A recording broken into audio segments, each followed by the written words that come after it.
Hi, everyone. Thank you to all of you who are tuning in. I'm Christine Pettit, Executive Director of Long Beach Forward. I'm so excited today to be collaborating with the nonprofit partnership as part of their storytelling series, Our Stories, Our Time. I'm here today with Lian Cheun, Executive Director of Khmer Girls in Action. Hello, Lian. Hi. Hello. Thank you so much for doing this interview with me, Lian, and also just for sharing your work with our viewers. Now more than ever, it's so important that we connect with one another and share our stories. So just to start out, will you share a bit about yourself and the work of Khmer Girls in Action? Hi everybody in the virtual world. I'm Leanne, and I've been at My Girls in Action for a lot over 10 years now, I think. Oh my goodness. Now that I say it out loud. I love Long Beach and I love the community here in Long Beach. At KGA, we do youth organizing work. We do a lot of youth advocacy. We structure our organization based on a youth development pathway for young people. We train our youth to be socially conscious and politically active, and we encourage young people to actively participate and to be civically engaged in their lives, supporting their family, friends, and the larger community here in Long Beach. Absolutely. Yeah, your work is so powerful because once young people learn what it means to make decisions and they learn how power works, you can't unlearn that. Yeah, and it really supplement some of the things that they're learning at school. And when they're out of school, they could also advance in taking more action, sharpening their political consciousness, and also lead in ways that allows them to really create change. And so, and they're very inspiring. They inspire me every day. So I feel really I feel really honored to work with young people here in Long Beach, and and even in our current condition of staying at home, confronting this pandemic, and all the things that's going on in the community. I really feel that our young people are going to lead us into a more equitable and healthy future. Absolutely. I know a lot of the young people you work with have such powerful visions for the future. Yeah. So, you mentioned the pandemic that we're in.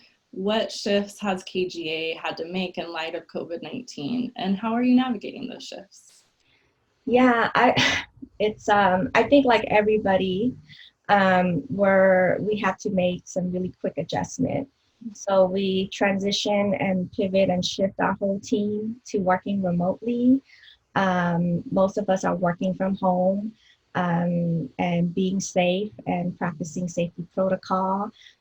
For any of us that have to be outside or make trips back to the office, we make sure to follow all the guidance from our city and our health department. And yeah, it's been very interesting because our work is so deeply personal and connected to people. It's really hard to suddenly go virtual, and the connection is now all online and very virtual. So, and I think for us, we have to adjust as well to virtual platforms that we've never been on before, learning some of that stuff. I think the social media and some of that stuff was an easier transition, because those are like the digital organizing stuff. Like we've done some of that stuff, but now it's just like a full on. Most of our work is now centered around the digital organizing and advocacy, and all of our youth training and workshops that we do with young people have been moved onto virtual platforms, which I feel like young people are like virtually fatigued right now with the transition into virtual classrooms. And then also the fun things that they love to do with our after school programming is now also virtual. So we're figuring out ways to make our trainings and our workshop a lot more youth friendly and a lot more fun, and trying to figure out how to make it fun when you're in a virtual space. And they have been helping us shape that. And so that has been really cool and really fun. Our young women recently finished their sister circle. So they did a virtual sister circle. I believe it was last Friday. And it was really cool because oftentimes our youth shape how they want their programming to look. And so they led their sister circle. And I believe this last one was focused on effective communication and supporting each other in this time. Young people have been really, really stressed. A lot of youth and a lot of folks in our community live in multi-generational households. And when you live in a crowded space, stress level get high, right? And so there's been increased arguments, increased fights, and increase of stress in the household. And so part of being able to, or being a part of some of our programming is to provide a way for them to have a relief and a release, but also for young people to help shape what does a virtual safe space look like for young people right now, knowing that not everybody is fortunate enough to feel safe where they are right now. Yeah. Yeah, thank you for sharing. I know those components that you mentioned, the fun, the safety, and also that place to just release some stress is so important. So you're holding a lot. And I know the approach of KGA is really that youth leadership, youth led. So I'm curious, what are some of the lessons that you're learning from them about what's needed during this time?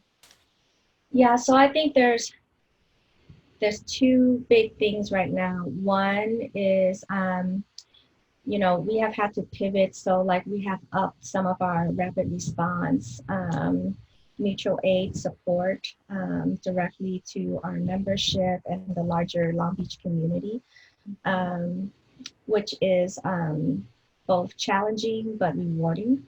And then the secondary part that is an ongoing and consistent thing is that we need to be organizing and looking at long-term. You're going to hear my baby talk right now.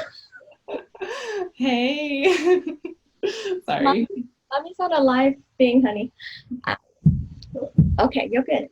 So, so the second thing is around being able to kind of, focus in and really look at not just the short term, but the medium and long term change that is needed in our community. So, if anything, we know that the pandemic have really exposed a lot of the challenges, the structural challenges in our society and in our community. It has also exposed how little safety nets our community members have to rely on. And that means that nonprofits are working harder than ever to meet some of those gaps. And it's been both very stressful, but also like rewarding because of the relationship that have been established over time at the neighborhood level and with community members. But with all that said, I feel like we talk about the pandemic as this virus that is spreading really fast. But what's also a reality is that we've been living with a social virus that's been going on for a really long time. And now on a societal level, we need to address that virus and we need to support each other in also finding the antidote. to that virus.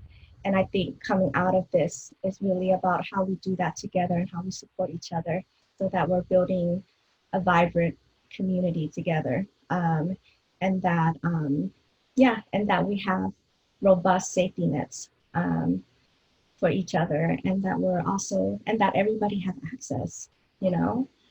There's been so many community members that have lost their job, and with losing their job, they lost their health care.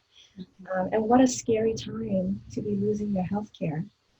And I think about, you know, the Cambodian community where a lot of our elders and a lot of our parents have multiple multiple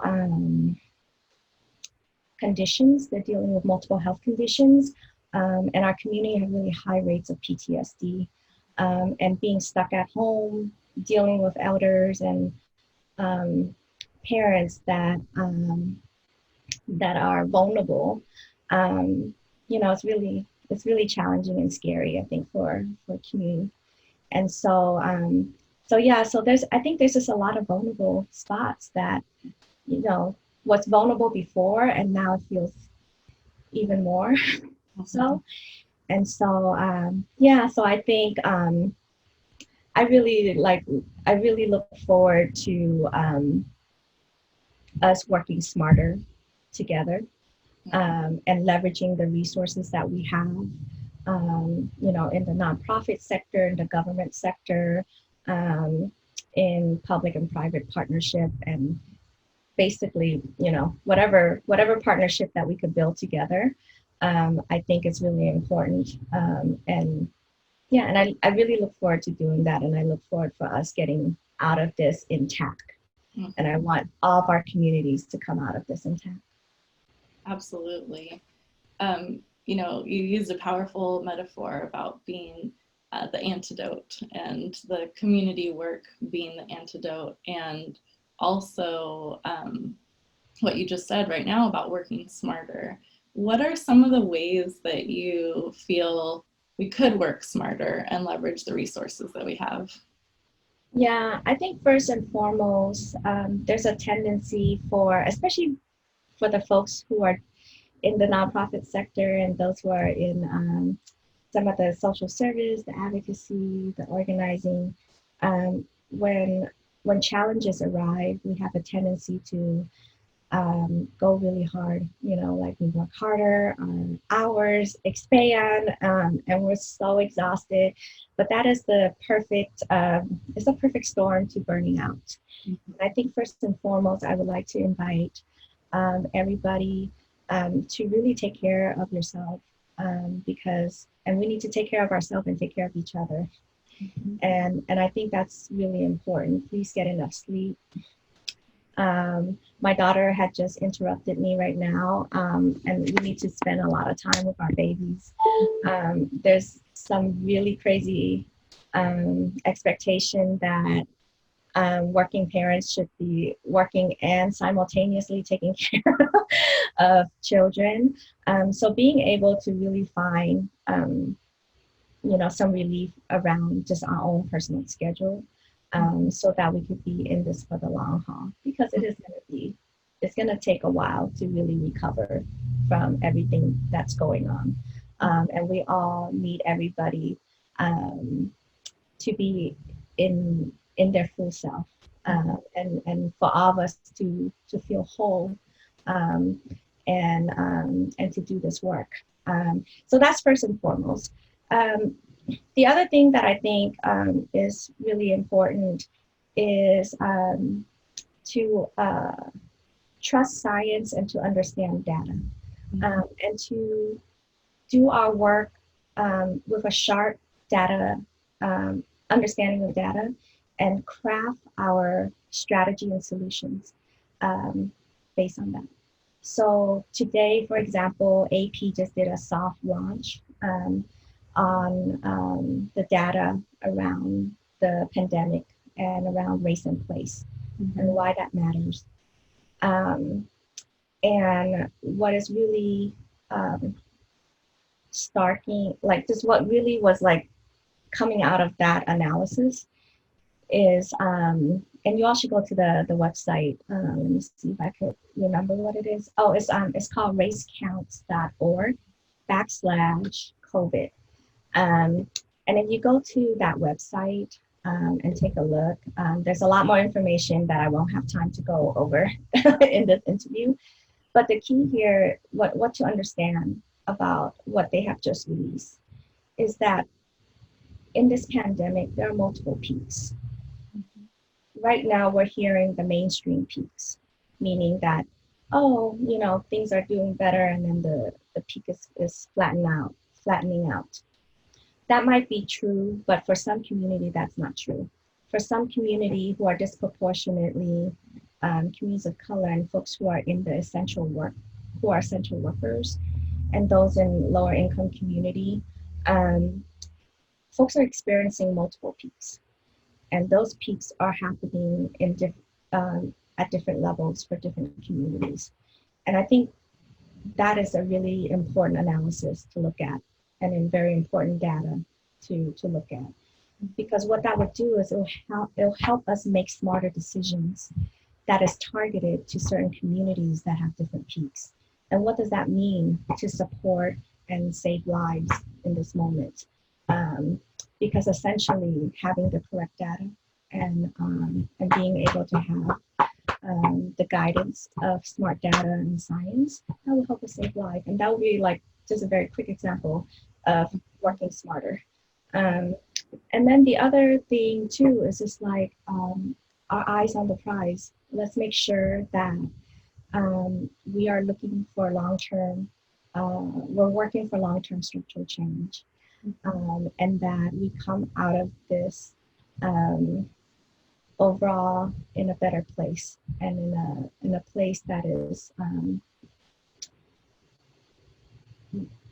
I think for me it's just like, I don't think any of us want to go back to a society that's unequal, that was exploitative, where corporation constantly win, where Main Street is always losing.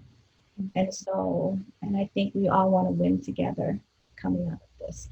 So, and that for me means that keep our eyes on the prize and remember the long-term structural work that is needed, and that collective work that is needed to get there. So, yeah. Absolutely. I so appreciate you, I knew you would, but keeping that focus on the structural issues that are underneath all this. It's so easy in a time of crisis to be like, oh, this is this very unique thing, or, that we're in, but really it's exacerbating the inequalities and inequities that have been longstanding in our communities. And also just the connection that you made toward your personal well-being and people's personal well-being in this, that this is a long-term struggle. In crises like this, sometimes things can move rapidly, but at the same time, we need to make sure that we don't burn out in that work. And I love that, your daughter came in for a moment, because that's part of your life. You're not just Lian, the executive director of Khmer Girls in Action, you're Lian, a mom, and Lian, so many other things that are important about who you are as a person and the roles that you play. So thank you for just making those connections between the personal, the long-term change that we're working toward, and also really looking at science and data. Advancement Project is a great resource. I believe that link was just shared with folks as well, to also ground in who is really being impacted in this crisis: essential workers, folks of color, the LGBTQ community, and all the intersection points really therein. And so, you've been doing work for a long time, helping to unearth those root causes and work with young people and identifying those too. So, yeah. Yeah, and I think another point I do want to make too, Christine, is that I think sometimes we as a society forget to really hone in and understand what a crisis like this could mean for young people. Mm-hmm. I think just thinking about some of the lessons from the last recession, um, and what had happened to, like, the generation of millennials. Many of them grew up, having dealt with, a lot of, the past recession, but then also they grew up in a gig economy. So that left a whole generation of young people very vulnerable, um, and they can't get ahead, and they've been falling backwards. And every time, some challenge show up in their lives, they don't have safety nets to fall back on, and that leaves whole generations of young people very, very vulnerable. And I'm really worried about this pandemic and what that means for this next generation of young people, and the range of youth that we work with. Do you want to come over here? Okay. Yeah. She wants my water. So, Well, I can't sitting. okay, honey. So I am very worried about our young people, the mental health toll this is going to be taking on them. That this is going to, so and what the recovery will look like. Will the recovery include their voices and their needs?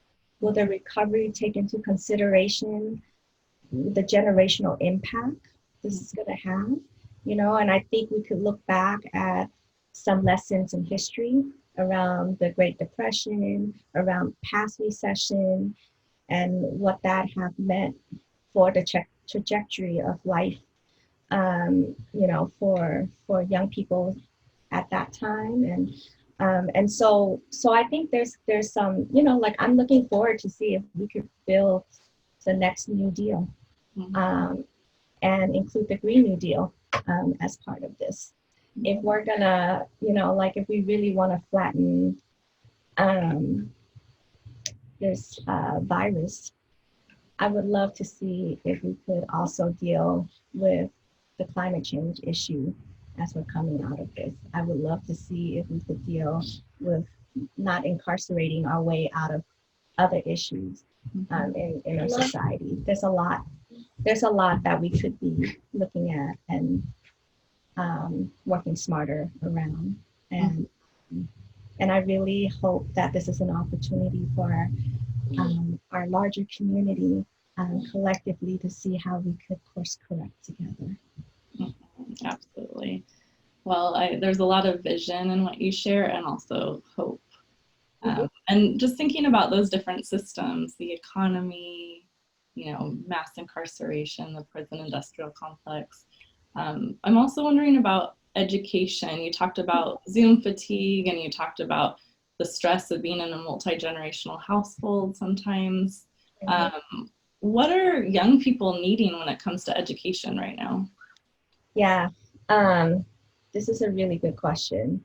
And I think young people need a lot, but I also think teachers and educators and a lot of the administrators, those who are trying to adjust to how we pivot on the education scene right now, are also under a lot of stress, trying to figure out how to do this right. And the idea, I have a child. I know when she goes back to school, or when she's at school, she comes home and she's like, they carry bugs. She's always getting sick. So there is like a little bit of that fear that, like, how to keep young people safe. Like, could you really social distance in the classroom? There's all kinds of, I feel like there's all kinds of questions. I think young people need a lot of love and support, and they need to be included in all the elements of how we're thinking about what recovery should look like, and or how we want to reconstruct, the next phase, and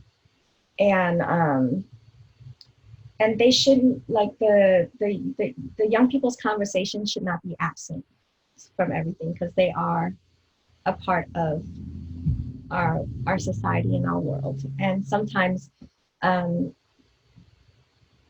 sometimes the ageism and the adultist structure in which we operate, we section them off as something separate, but they should be totally integrated. There should be like a youth lens to every issue. You know, just as there could be different lens, there's just as we want a gender lens, a queer lens, a youth lens, like there should be an inclusive way of having the lens of young people in all the issues, right? You know, so I think there is a lot of fatigue, and there's also been a lot of young people that have just, you know, they've dropped out of, they just haven't participated. We know that they haven't participated in school the way it's currently set up, and some of them are not also participating in some of our programming. Young people are at very different places, and many of them are in very challenging places. So, and so we're going to need to do a lot to think about how we um, help support them, make sure that they're intact, and make sure that they are a part of shaping what an equitable recovery would look like. And I would love to have their voice be centered and listened to, because I think they could say a lot more than I can. But I'm here to advocate for them whenever I can. Um, you know, and yeah, and I think they're very scared about what is going to happen to their future.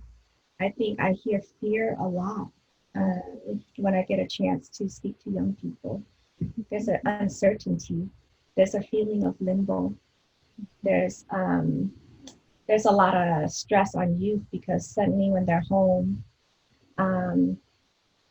they have lost spaces that where they could call their own.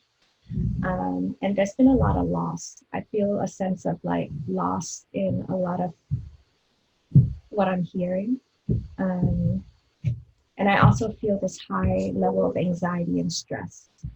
And I know we have a lot of wonderful also mental health professionals here in Long Beach.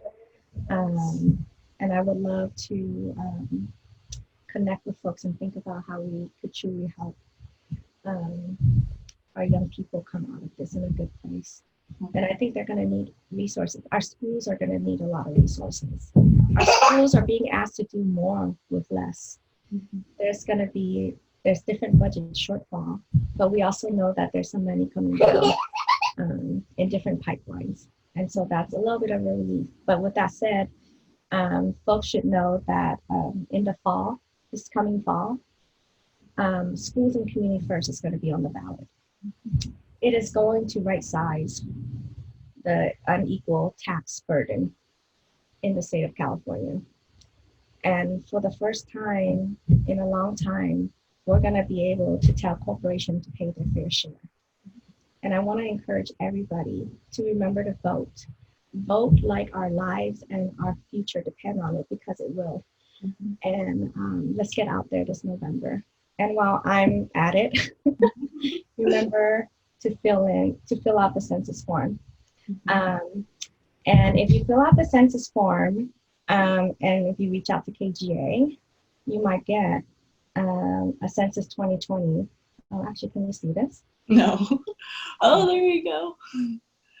This is nice. the census 2020 little hand sanitizer. Funny thing is, we ordered this before the pandemic hit, and we did not know that this was going to be a black market item. The time that it was ordered. Right. But we have a few boxes of them. We have been getting it out to communities and folks who have submitted their census in our hard-to-count neighborhood. And we still have some more left. So if folks remember to fill out your census, we can hook you up with some. Awesome. So do your census, get your hand sanitizer, and just want to underscore what you said about young people's voice being so critical when we're talking about the economy, education, climate. Of course, young people's voice should absolutely be front and center in those conversations.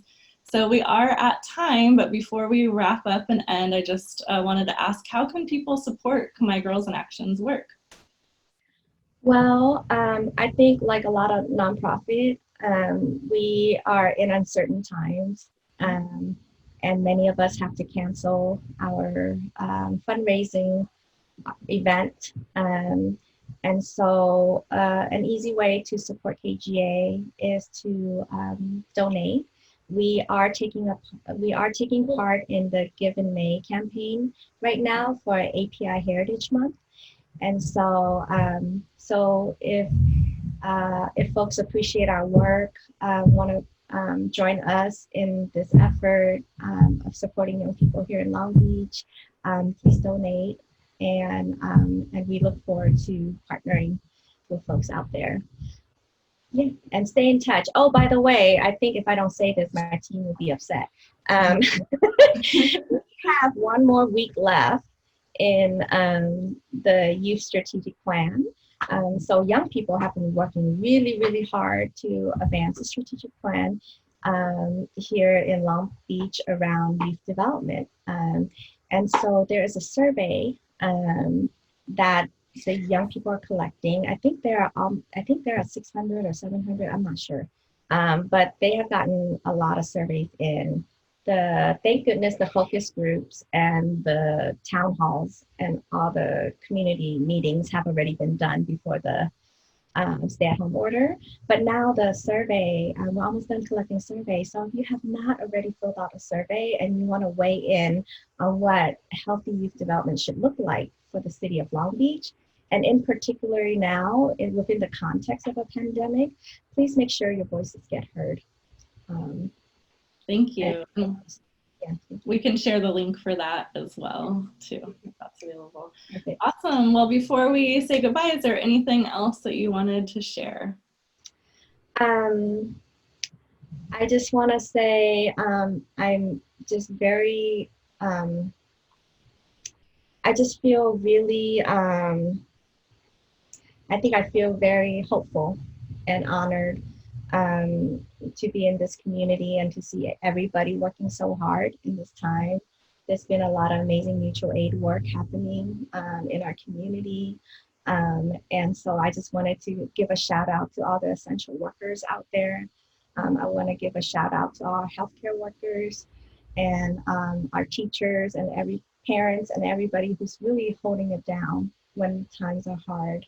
And we're in this together. So I want to give everybody a hug on the other side. Well, thank you so much, Lian, for leading with a powerful vision and really for leading with love. It's been so good talking with you, as it always is. Thank you, Christine. Yeah. Take care. I'll see you later. Okay.